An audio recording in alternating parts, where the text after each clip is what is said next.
بسم اللہ الرحمن الرحیم۔ السلام علیکم ورحمۃ اللہ وبرکاتہ۔ ناظرین، حضرت یوسف علیہ السلام کے واقعے کی گزشتہ قسط میں آپ نے دیکھا کہ حضرت یوسف علیہ السلام کے بھائی مصر میں اپنے چھوٹے بھائی بنیامین کے ساتھ موجود تھے۔ حضرت یوسف علیہ السلام نے اپنے بھائی بنیامین کو پہچان لیا تھا اور تنہائی میں اسے اپنی حقیقت بھی بتا دی تھی کہ میں ہی تمہارا بھائی یوسف ہوں، لیکن دوسرے بھائی ابھی اس حقیقت سے بالکل بے خبر تھے۔ اس کے بعد اللہ تعالیٰ کی حکمت سے بادشاہ کا پیالہ بنیامین کے سامان سے برآمد ہوا۔ اب بھائیوں کے لیے بہت بڑا مسئلہ پیدا ہو گیا۔ وہ اپنے والد حضرت یعقوب علیہ السلام سے وعدہ کر کے آئے تھے کہ وہ بنیامین کو حفاظت کے ساتھ واپس لے کر جائیں گے، لیکن اب بنیامین مصر میں روک لیے گئے تھے۔ بھائیوں نے حضرت یوسف علیہ السلام کے سامنے بہت عاجزی سے بات کی۔ انہوں نے کہا کہ اے عزیز مصر، بنیامین کے والد بہت بوڑھے ہیں اور وہ اپنے بیٹے سے بہت محبت کرتے ہیں۔ ہم میں سے کسی ایک کو اس کی جگہ رکھ لیں، لیکن یہ بنیامین کو ہمارے ساتھ جانے دیں۔ وہ چاہتے تھے کہ کسی نہ کسی طرح بنیامین کو واپس لے جائیں، لیکن حضرت یوسف علیہ السلام نے فرمایا کہ ہم صرف اسی شخص کو روک سکتے ہیں جس کے سامان سے ہماری چیز ملی ہے۔ اگر ہم کسی بے گناہ کو روک لیں تو یہ انصاف کے خلاف ہوگا۔ بھائیوں کے پاس کوئی راستہ باقی نہیں رہا۔ وہ ایک دوسرے کی طرف دیکھنے لگے۔ ان کے سامنے اپنے والد حضرت یعقوب علیہ السلام کا چہرہ آ رہا تھا۔ انہیں معلوم تھا کہ اگر وہ بنیامین کے بغیر واپس گئے تو ان کے والد کو شدید صدمہ پہنچے گا۔ اسی موقع پر ان کے بڑے بھائی نے کہا، کیا تمہیں یاد نہیں کہ تمہارے والد نے تم سے اللہ کے نام پر وعدہ لیا تھا اور اس سے پہلے بھی تم یوسف کے معاملے میں غلطی کر چکے ہو؟ میں اس سرزمین سے اس وقت تک نہیں جاؤں گا جب تک میرے والد مجھے اجازت نہ دے یا اللہ تعالیٰ میرے لیے کوئی فیصلہ نہ فرما دے۔ یہ بات سن کر باقی بھائی پریشان ہو گئے۔ اب انہیں فیصلہ کرنا تھا کہ وہ خود مصر میں رکیں یا واپس جا کر اپنے والد کو ساری صورتحال بتائیں۔ آخر کار انہوں نے فیصلہ کیا کہ اپنے والد حضرت یعقوب علیہ السلام کے پاس واپس جائیں گے اور انہیں حقیقت سے آگاہ کریں گے۔ جب وہ گھر پہنچے تو حضرت یعقوب علیہ السلام نے ان کے چہروں سے ہی اندازہ لگا لیا کہ کوئی بڑی مشکل پیش آ گئی ہے۔ انہوں نے پوچھا کہ کیا ہوا؟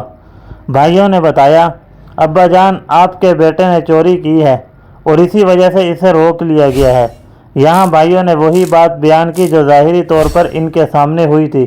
پھر انہوں نے اپنے والد سے کہا کہ آپ چاہیں تو ہمارے ساتھ موجود لوگوں سے پوچھ سکتے ہیں، ہم جو کچھ بتا رہے ہیں وہ اپنی معلومات کے مطابق سچ بتا رہے ہیں۔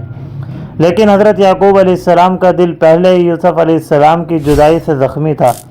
یوسف علیہ السلام کی جدائی کے بعد اب بنیامین بھی ان سے دور ہو گئے تھے۔ حضرت یعقوب علیہ السلام نے فرمایا، بلکہ تمہارے نفس نے تمہارے لیے ایک بات بنا دی ہے، پس صبر ہی بہتر ہے۔ یہاں حضرت یعقوب علیہ السلام کا صبر ہمیں ایک بہت بڑا سبق دیتا ہے۔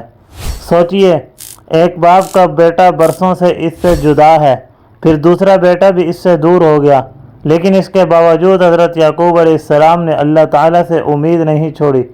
انہوں نے اللہ پر بھروسہ کیا۔ پھر حضرت یعقوب علیہ السلام نے اپنے بیٹوں سے فرمایا، اے میرے بیٹوں، جاؤ اور یوسف اور اس کے بھائی کی تلاش کرو اور اللہ کی رحمت سے نا امید نہ ہونا۔ یہ جملہ ہمیں بہت بڑا سبق دیتا ہے۔ مصیبت کتنی ہی بڑی کیوں نہ ہو، اللہ کی رحمت سے مایوس نہیں ہونا چاہیے۔ انسان جب ہر طرف سے راستے بند دیکھتا ہے تو اسے لگتا ہے اب کچھ نہیں ہو سکتا، لیکن اللہ تعالیٰ کے لیے کوئی راستہ مشکل نہیں۔ حضرت یعقوب علیہ السلام کو یقین تھا کہ اللہ تعالیٰ چاہے تو یوسف علیہ السلام کو بھی واپس لا سکتا ہے اور بنیامین کو بھی۔ ادھر مصر میں حضرت یوسف علیہ السلام اپنے بھائیوں کے ساتھ معاملہ اللہ تعالیٰ کی حکمت کے مطابق آگے بڑھا رہے تھے۔ ایک طرف بھائی پریشان تھے، دوسری طرف حضرت یعقوب علیہ السلام اپنے رب سے امید لگائے بیٹھے تھے، اور حقیقت یہ تھی کہ جس شخص کو سب لوگ برسوں سے گم سمجھ رہے تھے وہی یوسف علیہ السلام ان کے بہت قریب موجود تھا۔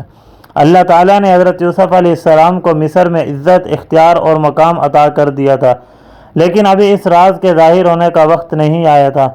بھائی واپس مصر جانے والے تھے۔ انہیں ابھی معلوم نہیں تھا کہ مصر کا وہ با اختیار شخص جس کے سامنے وہ بار بار جا رہے ہیں دراصل ان کا اپنا بھائی یوسف ہے، اور اب اس واقعے کا اگلا مرحلہ بہت ہی حیران کن ہونے والا تھا کیا حضرت یوسف علیہ السلام اپنے بھائیوں کو اپنی حقیقت بتا دیں گے؟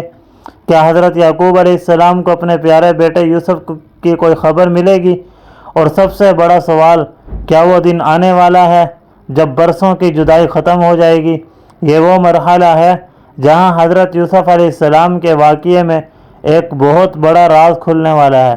انشاءاللہ اگلی قسط میں ہم دیکھیں گے کہ حضرت یوسف علیہ السلام کے بھائی دوبارہ مصر پہنچتے ہیں، ان کی حالت کیا ہوتی ہے، اور پھر حضرت یوسف علیہ السلام کے سامنے ایسا لمحہ آتا ہے جس کا انتظار برسوں سے کیا جا رہا تھا۔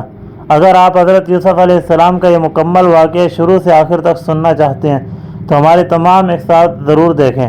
ویڈیو پسند آئے تو لائک کریں اور اپنے دوستوں اور گھر والوں کے ساتھ ویڈیو کو ضرور شیئر کریں۔ اللہ تعالی ہمیں قرآن پاک کے واقعات سے نصیحت حاصل کرنے اور اپنی زندگی کو بہتر بنانے کی توفیق عطا فرمائے، آمین یا رب العالمین۔ السلام علیکم ورحمۃ اللہ وبرکاتہ۔ اللہ حافظ۔